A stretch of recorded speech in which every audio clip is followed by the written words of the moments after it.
Hey guys, it's MusicTechHelpGuy, and in this video, I'm going to check out the Shade EQ plugin from UVI. Now, at first glance, when you load up the stock setting, you might think this is just another EQ for mixing work, but Shade is much more versatile than that. You can use it for mixing, sure, but it's really meant for creative modulation effects. And in a lot of ways, it's like adding an additional modulation section to any instrument, loop, or audio recording. So it's incredibly versatile, especially for electronic music.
I've partnered with UVI to give away a free copy of this plugin.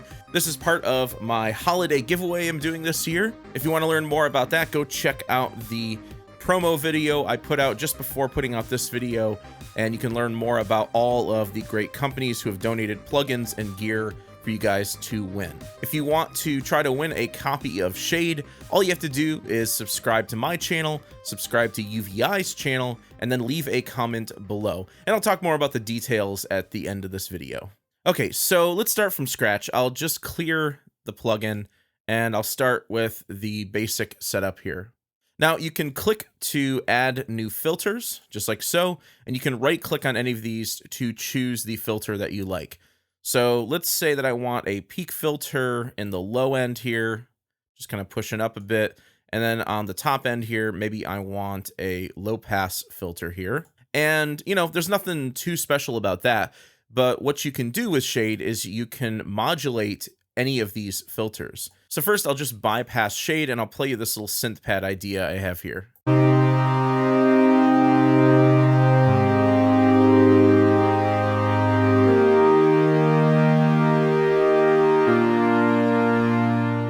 Now, simply filtering that is not going to make it too interesting. So let's do something that gives this a bit of motion. The magic of Shade is in its modulators down here. So you have a bunch of different modulator types. So what I'll do is I'll create an LFO, and I'll use this LFO to modulate maybe the frequency of this filter. So in order to do that, all you have to do is select that filter. You'll see all of its parameters down here. Then right-click on the parameter that you want to modulate and assign it to the proper modulator. So this LFO is L1, here's L1, and now I've successfully paired the frequency of my low-pass filter to this LFO.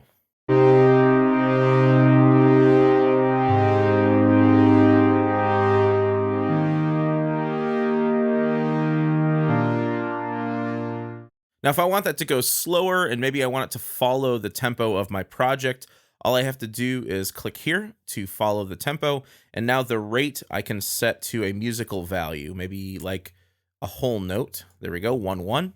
And also, if you want the motion of the modulation to be unidirectional, you can click right here. Now, the LFO has its own depth control here, but you can also control the depth of the modulation just by clicking on the modulator here and pulling up or pulling down. So you can adjust the depth of that modulation. So I think I'm going to start the frequency a bit higher, and I'm going to have the filter go down rather than moving upward.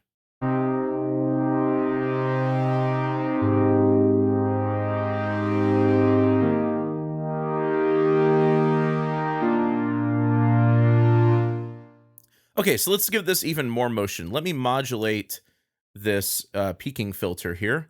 For this, I'm going to create another LFO. And for this LFO, I'll change the shape to a sawtooth shape here.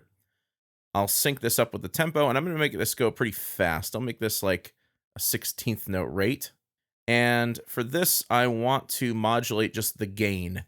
So here's the gain. I'll right click. You'll see the L2 modulator pops up, and you can see that's dancing around there. I'll just make this unidirectional as well, so it just moves up, and I can adjust the depth, and I can also adjust the Q width here if I want to make it more narrow or more wide. And I can even change the type here. I'm going to go to the EQing version, and this allows you to adjust the slope here. There we go. Let's see what that sounds like.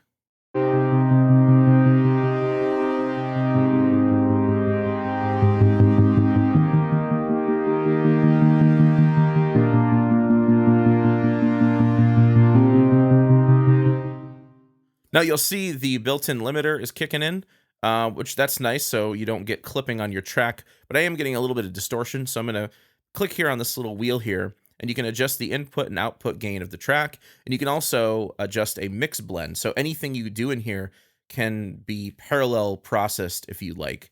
So I'll pull down the output gain. I'll also pull down the input gain a bit just to keep that from clipping and making any unnecessary noise.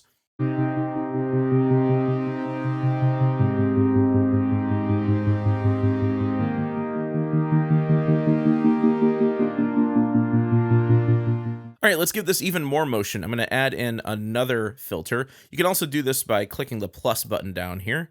And for this, I'm going to use some of these more atypical filters. We have some phaser and comb filter and flanger type filters. For this, I'm going to use the phaser notch multi-resonant. You can see this is a very interesting looking filter. And what I'll do with this is I'm going to pull up the Q width. And then I'll pull down the spacing. And you can pull up the number of repeats. There we go. Let's go with 5. You can adjust the Q, which will pull up those resonant peaks, or pull down those resonant peaks.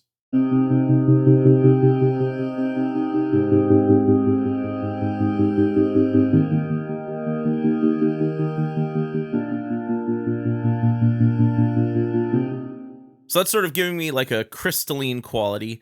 Let me go ahead and modulate the Q of these. So I can either create another modulator or I can reuse another modulator. Like if I want these peaks to be bouncing around and dancing around at the same tempo as my low frequency boost here, I can still do that. So I can just right click on the Q here, assign this to L2, and you'll see those will dance around as well.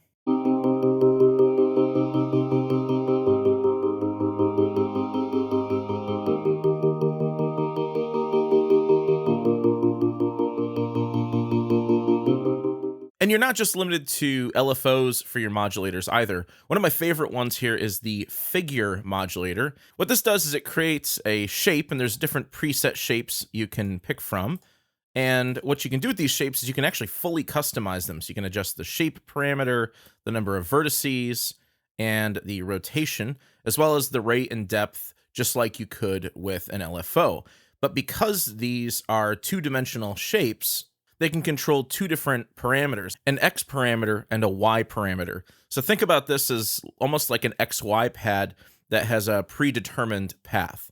So if I wanted to take my extended phaser filter here, and I wanted to control the frequency with the X-axis, and then I wanted to control the spacing with the Y-axis, I could easily do that. Another one of my favorite modulators is the random modulator. You can apply a random modulation to any parameter.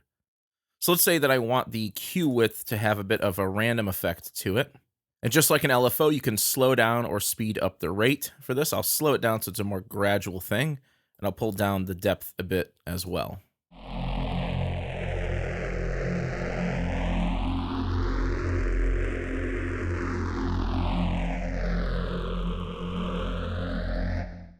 If you see that a modulator has a stereo knob, this means that you can actually apply random variations to the left and right channel. So now, instead of just a single white line up here, you see a white line and then a dim gray line. This is showing you the variation in the left and right channels. So now we're getting some cool stereo variation as well. Let's experiment some more. I'll add in another filter, one of the comb filter flanger filters, this tilt EQing filter. We can do some really warped things with this one.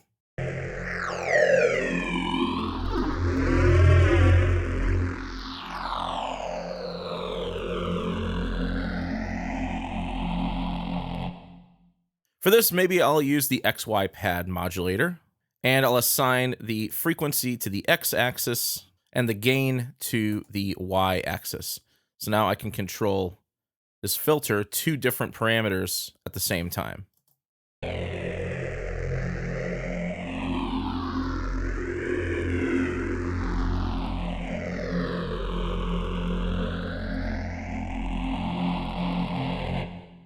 And I could even apply a random modulation to the X and Y position. So I could right-click on these and assign these to the random modulator. And you'll see that the position of the X and Y axis varies even as I move it around.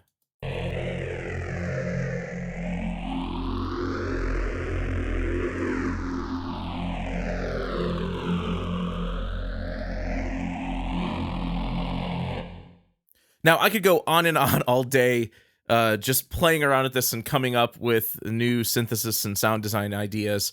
But real quick, let me just go through a few examples I came up with that I think are really cool. So there's an MSEG modulator, and this is a segment. You can draw in line segments or stepped segments. For this, what I'm going to do is I'm going to control the frequency of my low pass filter here. So just right click, assign that to the MSEG.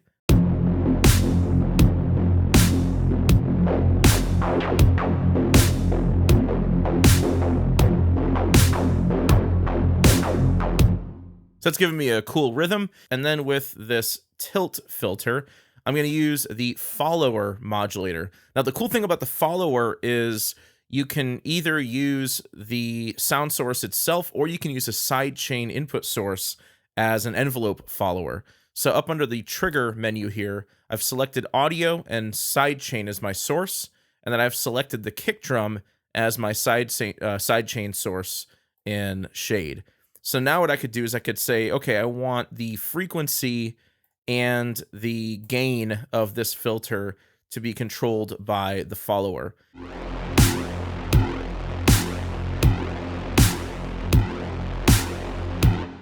So you can see every time the kick hits, it triggers that filter to move via the follower. And then if I pull in both of those filters,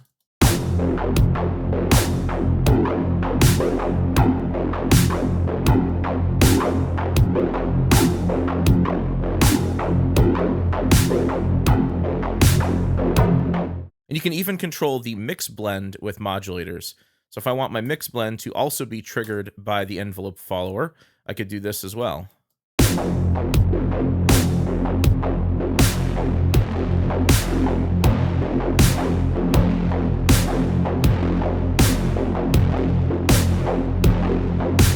For this example, I have a real basic string example just with some whole note chords.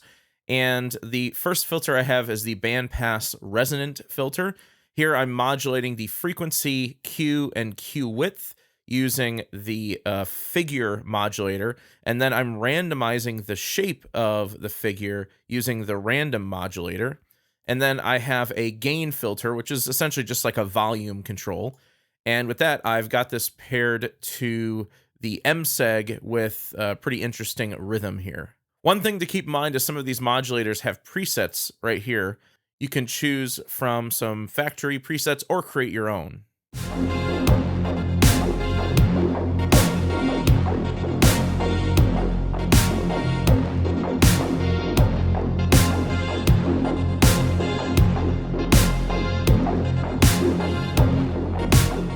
Here I have my bass on the left and my arpeggiated synth lead on the right.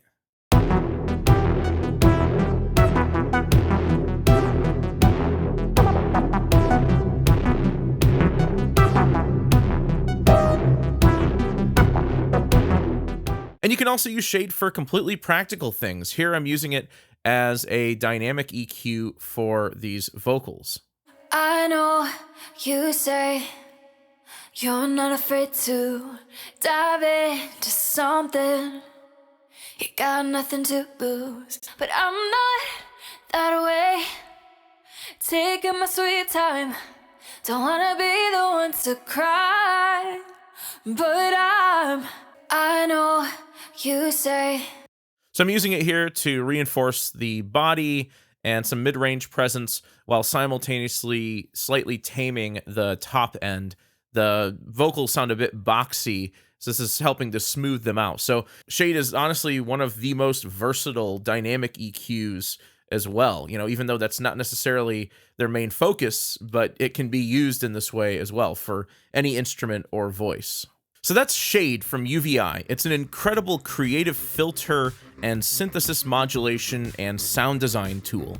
If you want a chance to win a free copy of Shade, just subscribe to my channel, subscribe to UVI's YouTube channel, I'll leave a link to their channel below, and then leave a comment on this video and tell me what you think about the plugin, what you liked about it, and how you would like to use it in your own workflow. I'll choose a winner from the comments on Friday, December 18th at 4 p.m. US Eastern Time, so exactly 1 week from now. If you win, I'll reach out to you in a private message, and I'll also pin your comment to the top of the comments section. And keep a lookout for all of my giveaways I'm doing this month. They're running from today until December 28th. So every day I'll be giving away a plugin or a piece of hardware, so stay tuned. As always, thank you so much for the support, and thanks for watching.